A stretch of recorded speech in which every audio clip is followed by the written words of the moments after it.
Final general session of our 15th anniversary LiveXchange. I hope you all had a very productive conference, which will end event, which will continue this morning.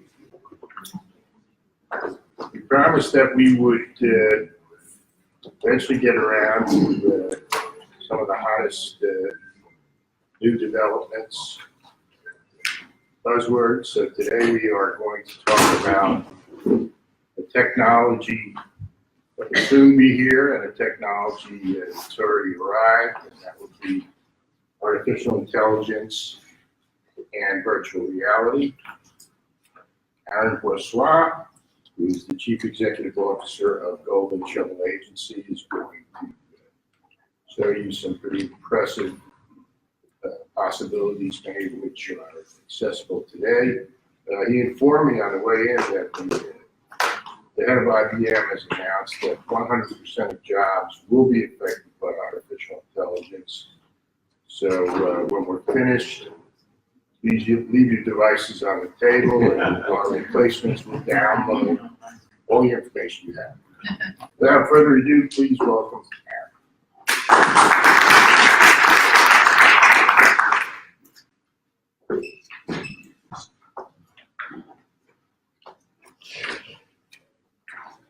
Thank you very much. Thanks. Appreciate the introduction. So you're already going through my slides, I see. Well, was AI. this is where I want to start.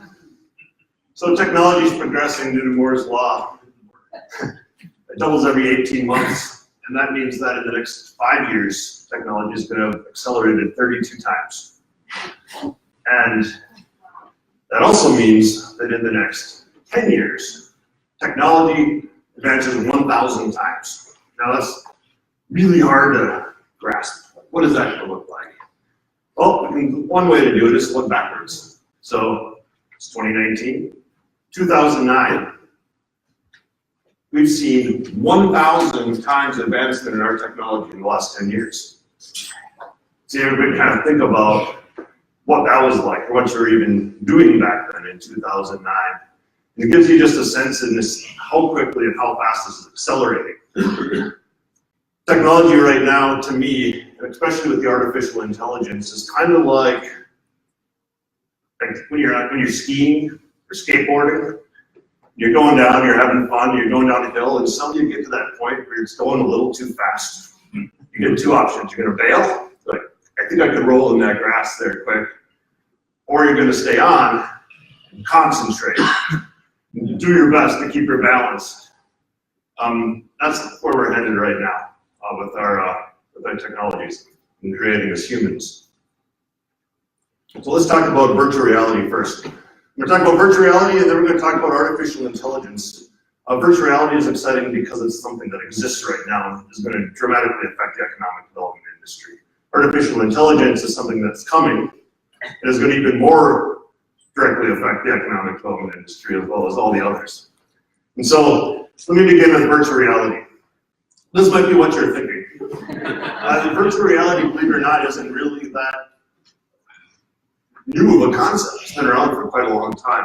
Everywhere from making giant video rooms, from the Star Trek holodecks, all of this stuff has been around for a while. At least the idea of it has.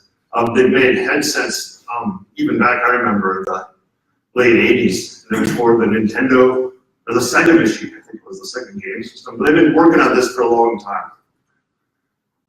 Now, let's talk about virtual reality for economic development, because if we're going to use it as economic development professionals, it has to do a couple of things. First of all, it has to be a better form of communication than you have right now.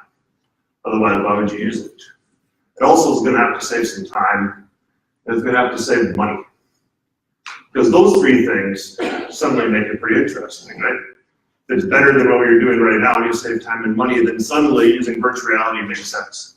And because of the rate of change and the way that the costs have been coming down on the hardware and the technology, I'm going to make a case for that today. But the first thing I'm going to make a case for is why it's a better form of communication. Now, what's the best form of communication? Anybody? Face to face. Right. Why? Well, there's so much that goes into communicating, right? You have presence.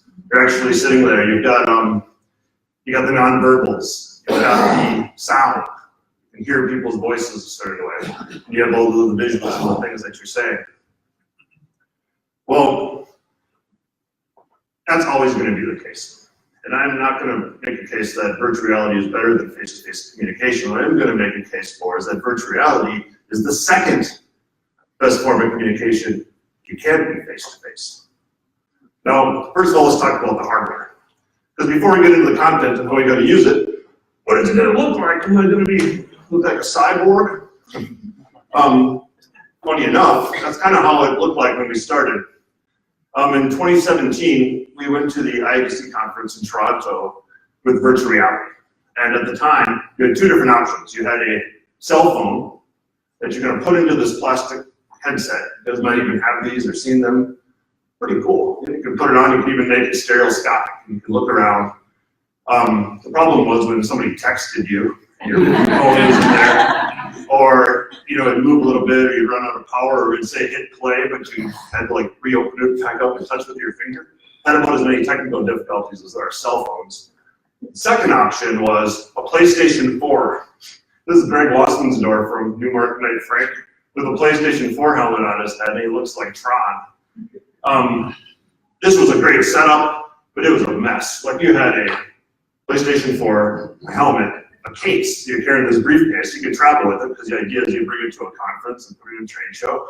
You get over there, you get it set up, you have to hook up your screen, you hook up some cameras, so it shoot, there'd be this big wire, and you put on this helmet covered in blue lights.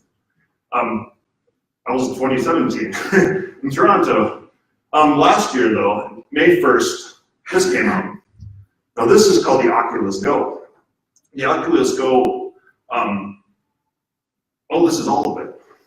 There are no wires. There's nothing else. In fact, it fits in this little teeny box I can put in my backpack. I can have all of my virtual reality content on here and use it to move forward, even having meetings and stuff, which I'll be sharing with you. How much, do you want to guess how much one of these costs? $199. The PlayStation 4 system with headsets, about $1,000. You can get it on Amazon, 2-day shipping. I'm an unofficial spokesperson for Oculus Go. Actually, 2 weeks ago, I was talking to the Oculus Go team, so now I'm an official spokesperson for Oculus Go. But this is the hardware that you use now as an economic development professional to be able to take with you. And when I say now, who knows what it's going to be like in 1 year. I have a little idea, and I'm going to share that with you yet. It's okay, great, that's the hardware. This is what we're using.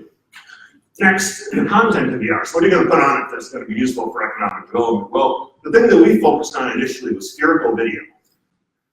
And spherical video is, well, I guess it's a lot like it sounds. It is a bubble, and you are in the middle of it. It's like having your own Omni theater standing inside of it. This camera right here is the GoPro Omni. It was the first rig that kind of busted out of the hobbyist realm. It was made by GoPro. It's 6 GoPro cameras pointing in all different directions. We bought one of these a year and a half ago for the tune of $5,000. You'd shoot the videos, you'd download all the SD cards, you'd stitch the video together so that it made the sphere, which in the end it was insane. I sold this about a month ago for $300 because it was almost useless. Because now the new cameras, they shoot themselves, they stitch themselves, and all of this has been coming out and they cost about $1,000. So this is a hook. But the spherical video does something different than other types of content have in the past. And this is what starts to get really interesting about virtual reality.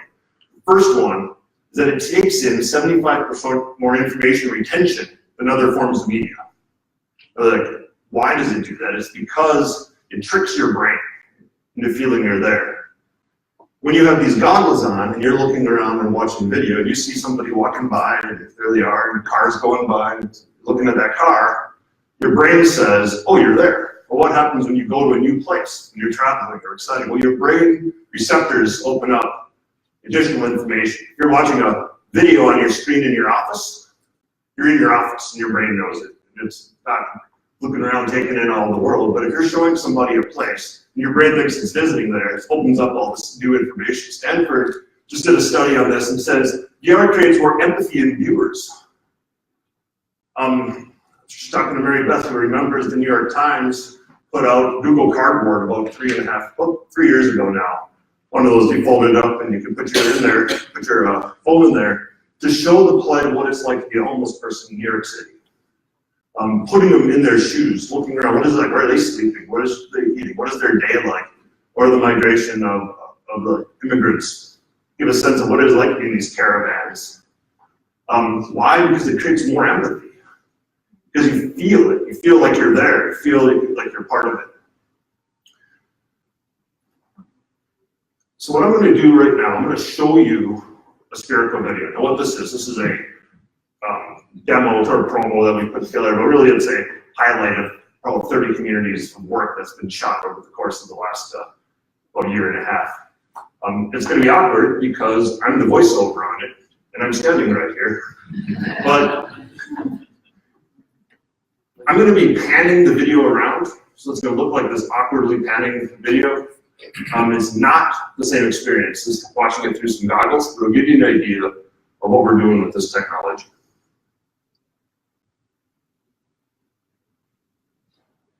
As soon as I find it, here it is.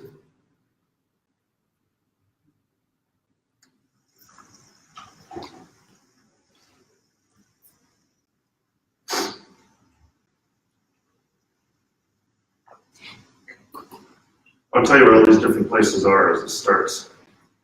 This is economic developers, Northeast Kentucky. growing their regions with goals of attracting new companies, talent, and visitors to their communities. What you'll see is I can scroll around, I can look up. This is in Duluth, Minnesota, largest freshwater port. Immersive video, virtual reality is the best I just want to look down here. experience of Here's our visiting. producer with the hat on. That's Ian from Apex down there, trying to pretend like they're nuts. Pioneers in the industry. This is in York, Nebraska. To present What you notice about a lot of these is how rural they are. experiences for economic development. Stock cars in Nebraska.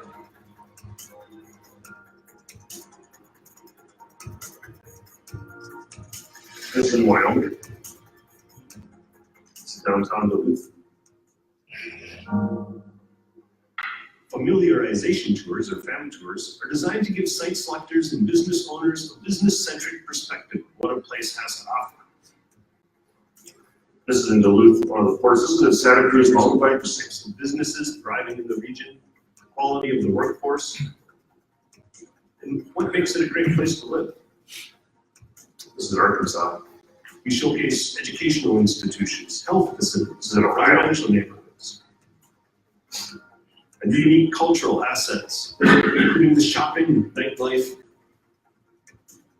and outdoor recreation opportunities. This is in Wyoming.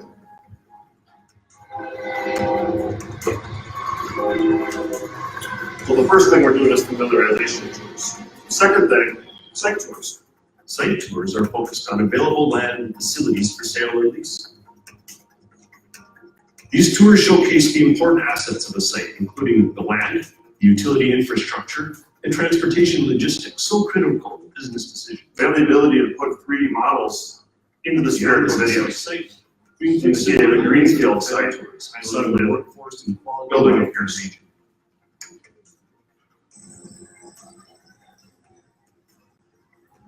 On a Ferris wheel.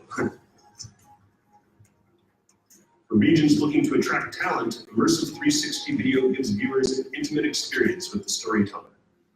That's up in Duluth. This is in Dayton, Ohio. Thriving in your community or business Here's shares this their guy. inspirational stories through immersive VR. The prospective talent can have a true Pretending there's not a camera. experience of being there. These memorable experiences have influenced the decision to take a job or move a family. This is out in Santa Cruz. Tourists It's about 10 minutes from my house. events, And 275-foot tree. There's no better way to show a vibrant downtown, sunset, key attractions without being there in person. So a lot like regular video production, you The can thrill of a roller use coaster, things like add the effects. energy of a live And concert, this is on just a fishing rod, and This is landscape. This guy's reeling in a stingray, by the way. Place VR's immersive experiences brings a new technology to And here's 250 horses showcasing what is great about a place Running through Wyoming. to live or do business. Visit us at placevr.net to learn how. So that gives you a little flavor of what these videos look like and what we've been doing with them. You saw that you were able to combine the 3D and the virtual. This is where I think a lot of this is going. So virtual reality and spherical video are not the same thing. Virtual reality, by definition, is an immersive world that's created that you can then engage with. The spherical video doesn't have the same kind of engagement where you can walk through it necessarily, but now we're combining those two components so that you can actually show a development or show a vision of what you want someone to see or what it might look like before they actually move their business there. That's where you saw that building pop up. Now, there's other types of VR applications too. These are just some of the spherical video stuff that we've been working on. But right now, if you go to the YouTube app on an Oculus Go, you might be surprised to find out there's 900,000 of these spherical videos already out there. And that this isn't, there's a lot more content than you might imagine. This right here, this is a top-down 3D model from an application called Matterport. It's been pretty popular in the residential real estate area, where you walk through with a camera every 8 feet, takes a spherical picture. Not only does it take a spherical photo, not video, for the record, photo, but it turns the whole building into a 3D model. That then you can make an entire dollhouse approach. You can put on these goggles and you can walk through a building anywhere, and it feels like you're standing there. Absolutely stunning. Another one that I just saw, to give you an example, there's an app called Wander. Wander has all of Google Street View in it for globally.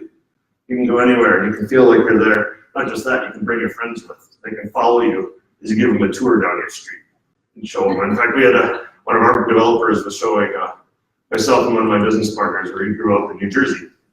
And it was really, really interesting experience. So talk about some of the content for VR. Talk about the hardware for VR. But now, how do you use it? How do you use it in the industry? What is it? And why is it going to be better than communicating than other forms, I suppose? Well, the first thing is this stuff you can put online. You can put it on your website, you can put it on your iPhones and iPads. If you have it on your iPad, it uses the gyro, so you can look around a spherical video. What's funny about it is that, well, it looks like you're just looking through this little window at your town or something. You can have it on your website and put them on the sites, and you can, just like I was doing, kind of scroll around with your cursor and look at it. So it does have some applications. I'll just be clear that it's nothing like seeing it through a set of goggles. Because once again, not until it's immersive does it trick your brain.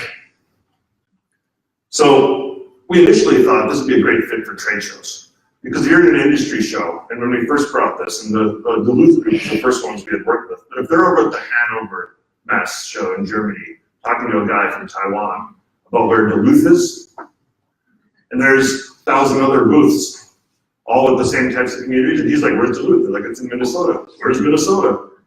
Is it by LA or New York? No, it's by Chicago. Oh, I'm from Chicago. And like, that's where you start. Well, okay, well, what do you want to tell me? Oh, this place is great, it's safe, got great quality of life. It's like, no. Let me show you what it's like to be in Duluth. For second and third tier cities, and I was talking to Newmark, we've been getting advisory from an awful lot of site selection consultants and what they want to see in these types of tours. They said, you can't pay us to go to a third tier city. You can't pay us to do the tour to even come visit. So what are you going to do? Because if nobody comes to visit, they're not going to come. They're certainly not going to move into business. Their family. And so what you have to do is find the second best way to visit a place if you can't actually be there. And at a trade show, if you're overseas, how do you show rural America? How do you show any part of America for that matter? The second one is with the site selection. And one of the things we've been doing with site selection is appointment settings with some of our strategic partners. So we may set up a meeting where there's already some interested parties, but they're not coming to your site, they're at a show. So let's say you have a few meetings with some interested businesses. Well, how do you show them the site itself? So you can say, here, let me take a look at it. So it adds value and depth to the conversation you're having by giving the person you're speaking with at least a little feeling of it, they're actually there. Workforce attraction is another one. For us, we've been doing so much work in workforce attraction right now. It's such a major focus. But why not be able to show somebody what their job is going to look like before they go? If you're at a career fair, why not show them, this is what your office looks like, here's what our place looks like, here's the neighborhood, this is what the healthcare is like, here's the events that you're going to see, here's what's going on at night, here's the outdoor recreation in the region, all of the stuff that makes somebody want to move to take a new job. I was talking to Branson, Missouri. Anyone want to guess where they do most of their workforce recruitment from? Anyone? Yeah, sure. Puerto Rico. So how do you convince a Puerto Rican to move to Branson, Missouri? Why do they Puerto Rico? Because Branson, Missouri is a tourist destination. They're really good at hospitality down there. Well, the best way to do that would be to have another person from Puerto Rico thriving in Branson, Missouri, showing and giving a tour to somebody that's considering and showing off their life, their home, their world, the town, their jobs. That's workforce attraction in a way that creates empathy and in a way that creates a feeling of being there. And then tourism in general, that's I think I get. So this is where it gets weird. So we just talked about, we have these videos and we have been taking them with us, which is nice. It got pretty small. You don't have to have a briefcase. It's in your bag. You got your sites, you got your community, you got your different tours, and you're going to meetings. Makes sense, right? It's pretty clear. This is the very first economic development meeting. There was a familiarization tour done virtually. Instead of showing you a slide, I'm going to show you a video of this.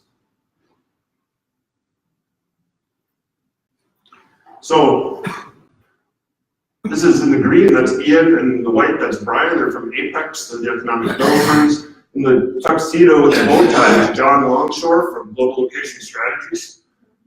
First they talk for a little bit, and then suddenly he opens up this spherical video and this bubble appears inside the room.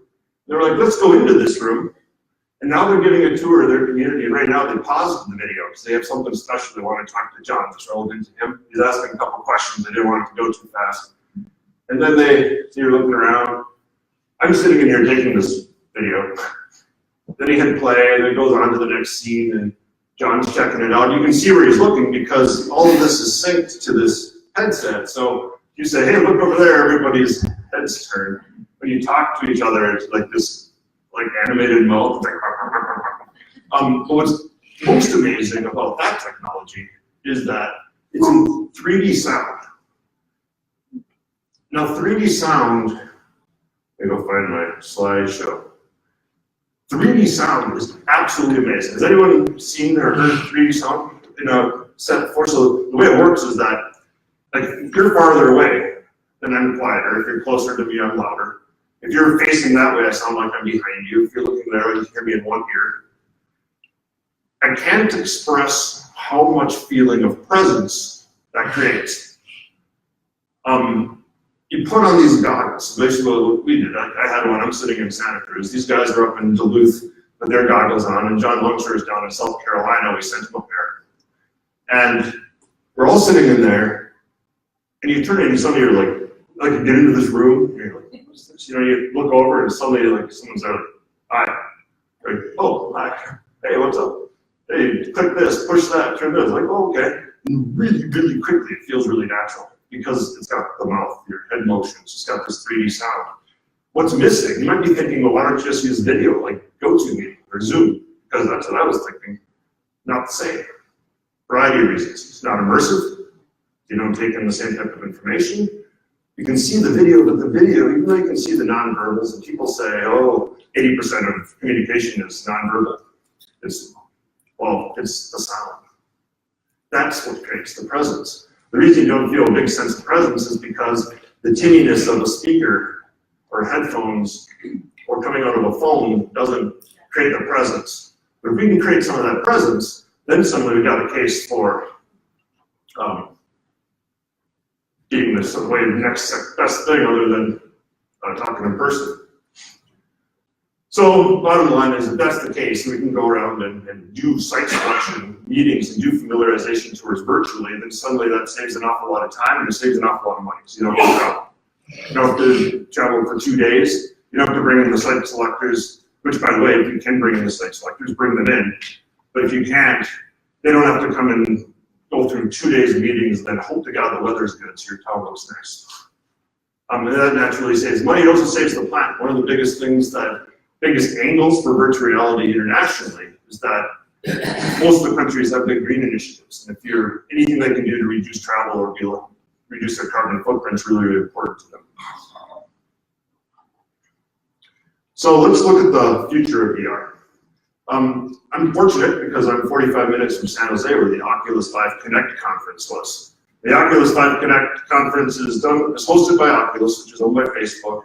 They talk about what's coming up in the next year. There's always a futurist there. Sweet, this is great, it's perfect. I'm gonna go check this thing out. The cool thing was, even though it was only 45 minutes away, I walked 45 seconds away to the rocking chair in my living room.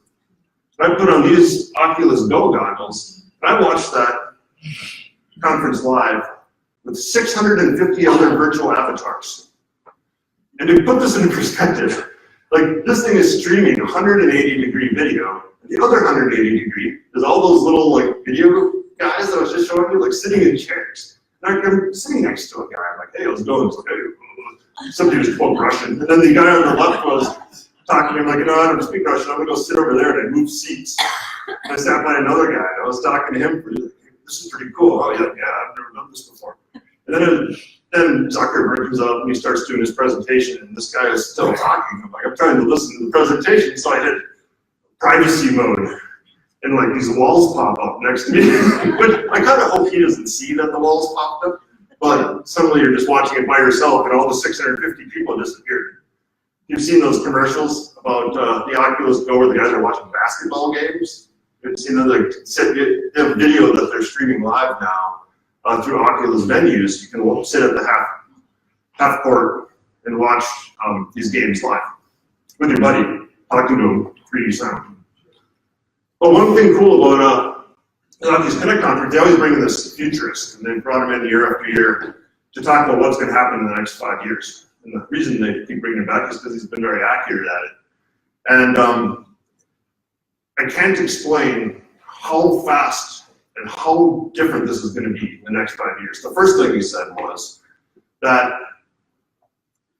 this transition from computers to VR and soon to AR is going to happen much faster than it ever went from computers to cell phones. For the next 5 years. The second thing is, what do you think is the biggest disruptor of this technology? What industry? Any guesses? This is from Facebook, not from me. Real estate.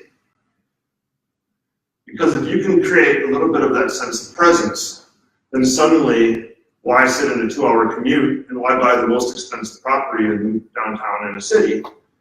Because why are we doing that anyway? To get together so we can have presence with each other, come up with ideas and come up with more jobs.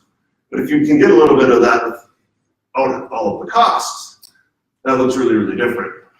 I know that those avatars look pretty funny. You know, they kind of look like little video game characters. But this is going to be what it's going to be like in about a year. And one of the things that they showed online that this futurist had showed, he's like, okay, actually it was their CTO, he did a presentation, he's like, one of these avatars is virtual, one of these avatars is videotaped. And they had this guy just talking, and he cannot tell. You could not tell the difference. They have little cameras that look down, they look at your mouth. And they go, oh, so they can actually see what you're saying. This is we're talking a year out, maybe less. That you can actually just look like yourself. This new setup that's coming out is called the Oculus Quest. This is going to be released in the next month or two, sometime in the spring here. The Oculus Quest is the first wireless version of the Oculus Rift. Now, this thing has 3 degrees of freedom. So what that means is you put it on, you stand in the middle, you can look left, right, up, down, around, but you can't walk through the environment. Now the Oculus Quest is 6 degrees of freedom. What that means is you can get to walk around in the environment. So if I walk over here, you're moving inside of it. You're going to have 2 controllers. With 2 controllers, although they don't look like controllers, by the way, when you have your headset on, they look like hands, that you can interact with and give presentations. This is the first wireless system that I've ever come out. Right now, they do have the Oculus Rift, but it's, you gotta have a cable connected to a very high-end PC to get the most out of it. This is gonna come out at $399. So I'm gonna be getting my hands on one as soon as humanly possible. They have, the way it does it, by the way, the 6 degrees of freedom is cameras that point out. Instead of setting up cameras that watch you, it's cameras that point out. They showed this demo of what they're gonna be able to do. You can just sit in your office, put on your headset. You turn around in a circle, it's scanning it, kind of like the Matterport thing I was talking about before. It makes a 3D model of your office, just like that. And then I invite my friend to come over and hang out. And they look like my friend. We're talking in 3D sound, and we're sitting in my office. He sees my office. Unfortunately for me, I'd be walking around without running into stuff. Well, I'd be like, cat doesn't show up or something. But think about this. So you can have somebody at your office that's across the ocean in 3D sound, talking to them, showing your community. This is right now, folks. And then soon, very soon, possibly as early as the end of this year is when Apple will release their AR glasses. This is the magic leap. There's over $2.5 billion put in this company before they even released anything. The release was a bit of a flop, but they haven't gone anywhere. They're coming and staying strong. This is augmented reality. The only difference there is the augmented reality, you see the reality, and you put the digital things over it. So all of you have little LinkedIn icons over your heads. I can click on and hit your bio, right? If I'm presenting in Dubai, it'll be automatically translating on the fly. And I can see to drive down the streets and somewhere, and all the road signs are translating into English for you. That's coming up. We're talking, this exists right now. You can buy these for $2,000. Microsoft HoloLens just came out. What a great way. They're focusing on business for quality control. If you're the person that has to do quality control of a whole bunch of things coming by, it's nice to have some computer telling you what to look at or pointing things out. It's absolutely stunning. And the Financial Times did a piece on this about the top 5 trends in 2018 that economic developers can ignore. Number 4 is virtual reality for economic development. So that's the virtual reality part. So what's exciting about that is it's coming really fast. It's going to change our jobs for the better because we're not going to have to do as much of the time and energy as before, and it can be more, be able to show a lot more about what matters to us. Now, for the next 10 minutes, I'll talk about artificial intelligence. This is the type of stuff that's coming. And now, when you first think about artificial intelligence, I think about Terminator 2 because that's the most terrifying thing I can imagine. Hopefully, the other artificial guy will come back and save us from the other one. But it's also scary because we've got Putin out there saying that the first one to do artificial intelligence is going to be the leader of the world. And you have Elon Musk saying that it's pretty much going to likely cause World War III. Artificial intelligence is some fresh ground that we're treading. Jack Shaw, when he presented yesterday morning, had made a reference to this 22 years ago, and Kasparov got beat by Deep Blue in the chess game. And now, from here on out, when I say us, I mean humanity, humans. So we had our best guy play this computer that beat him. That was the beginning of this. There were an awful lot of moves in chess. They didn't think that necessarily that was going to happen so fast, but this is 96. In fact, I'll tell you this, you guys remember this game, Jeopardy? This was the #1, the most winningest Jeopardy guy. And he played against Watson that IBM had made and lost. Our best Jeopardy guy lost to Watson, who played the game better. Now, the game of Go supposedly has more plays than there are atoms in the universe. And has considered the most strategic game us humans have made. Pure strategy, very simple rules. And so they figured, well, they might be able to play chess. They're not going to be able to play Go. And so Google said, oh, we'll take that on. Or they figured if it wasn't going to be till after the 2030. So Google takes it and they put on all the rules of Go. They put in all of this information about every single Go game that was ever played in history.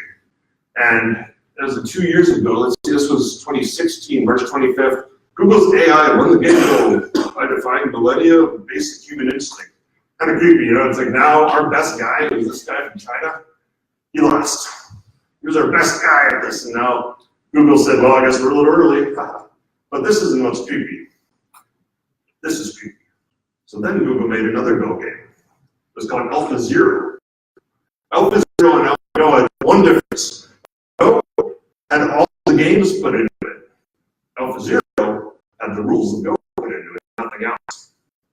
They said, learn how to play Go, computer. And so it starts to learn, it's really bad. You know, it just doesn't figure it out, it's kind of like a kid. But then eventually, it starts to figure out some strategies. Eventually, it figures out the same strategies that we humans have created. And then it starts doing other things that we humans had never even considered. And then it plays AlphaGo. AlphaZero beats AlphaGo 100 games to 0. That's a different type of artificial intelligence. By the way, now Google's AI can master chess in 4 hours. So it took us up till 97 to pull that off, and now the whole thing can be learned in 4 hours by a machine that learns by itself. Which is a funny thing, you think about something like stocks, which money really matters to us humans. But who do you trust to buy your stocks? You're gonna have your broker make that decision, or you want them to use some AI to give them some support on what might be the most trends? Actually, who would prefer to have their broker pick the stocks over a computer? Well, this question was posed to an entire financial conference of stockbrokers, and none of them raised their hands either. So that's where this is going. This is interesting. This is what Jack had just mentioned. This is from April 2nd, by the way, the IBM CEO. AI will change 100% of the jobs over the next decade. So I don't know who that leaves out. Maybe the unemployed. 100% of the jobs are going to change for this technology.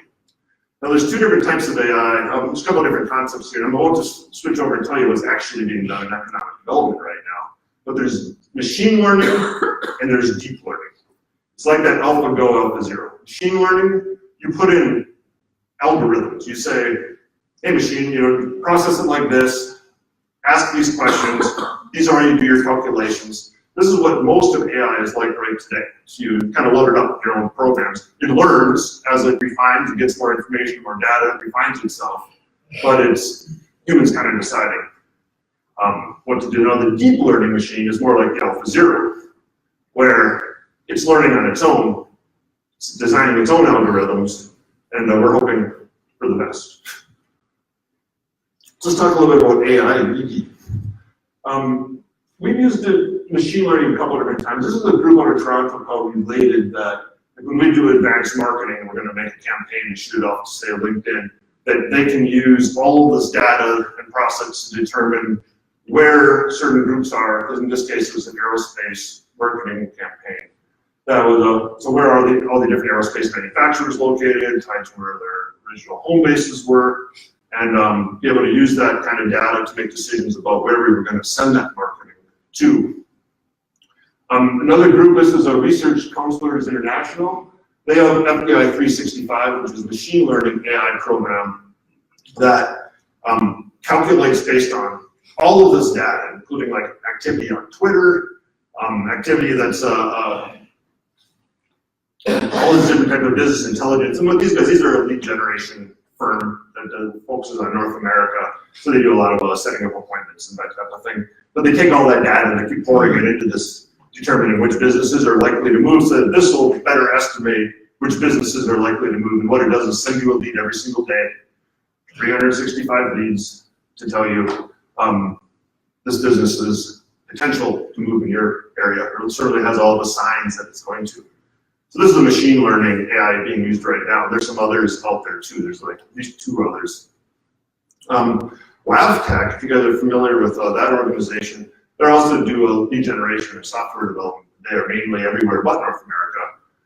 This company is just signed a contract with Ireland to find business activity that leads over to India. And they, I think they partnered up with the University of Belfast. So the three groups are making a deep learning version of AI, where even though they have all of this data, LiveTech tracks all investments, foreign direct investments across the world at the best database, the best set of this data. And so now they're going to make a machine that will learn its own algorithms to figure out which companies are likely to move. So this stuff is coming. And so here's a couple of my future predictions. AI will predict businesses' expansion. This is already in the works. They're making these things. So you can have a better idea of who's likely to move. It should save us an awful lot of time. It's also going to recommend the best locations. So right now, and I know there's a lot of site selection professionals here, this is where the site selection game is going to change. Because the computers are going to know and be able to analyze that data in ways that humans can't. They'll be able to come up with its own ways and own algorithms. What this is going to do, I believe, is level the playing field a little bit.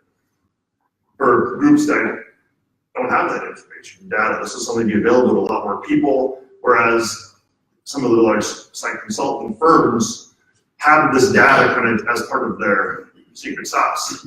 It's not going to be a secret when the AI starts making it itself and gets more superior. And so it's going to change the roles of site selectors in the industry. We're going to absolutely need site selectors, right?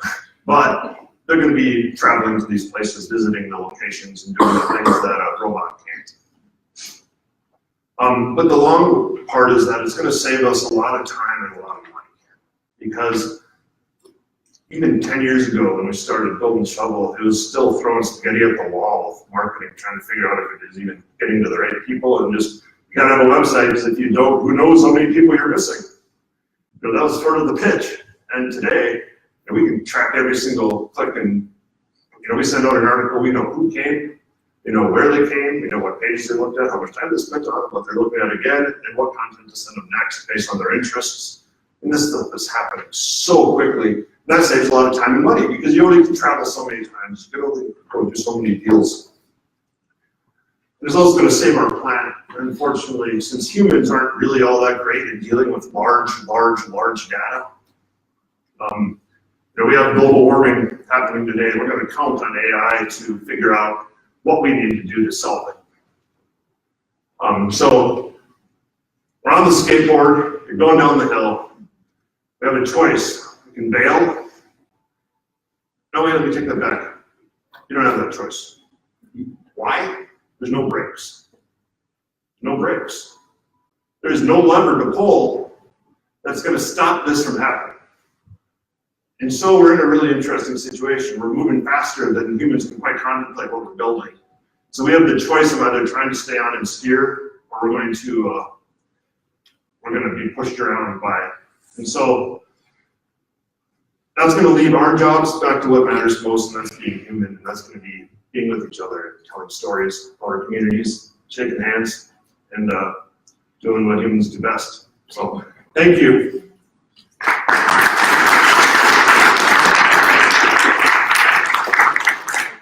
Thank you, Aaron. We do have a very tight schedule. The meeting's actually going to start precisely 9, but we might have time for 1 or 2 questions. I've got one for you. You just mentioned that the AI programs are going to recommend the best locations. Do you really think that an algorithm can, for example, attribute like quality of life that is totally subjective? Mm-hmm. How does an algorithm decide which town has the best food?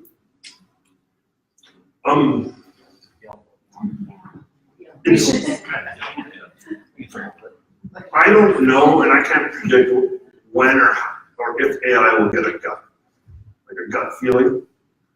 Possibly, but it's not going to be able to predict necessarily. But the thing is that AI, with all of the data, especially even like biometric data, I have an Apple Watch on right here that's telling everything about what's going on with my heart rate right now, and this data also includes preferences, but not just your preferences. Like, let's say you really like Mexican food, but thousands and thousands and thousands of people with preferences who also like Mexican food. So it might actually be able to make a solid recommendation, something that know you as well as yourself. Well, I guess my point was that humans are subjected to data is. So how do you square that circle? Yeah. A lot of the choices we make, especially in terms of where to move, where to live, they're based on our working subjective wants and needs. You're right. You're absolutely right. And actually, it's where the campfire comes back, because like we're influenced by stories. That's how humans communicate with each other. Is stories, and a good story can totally influence. Good story about somebody you had heard of that did this, or that can bring you to a place.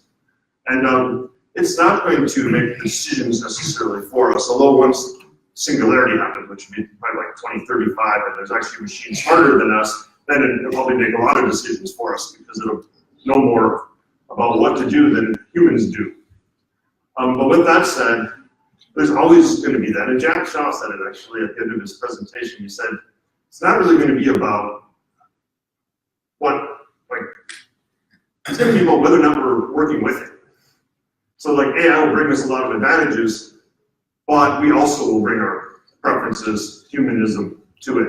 And combined, we're going to create something amazing.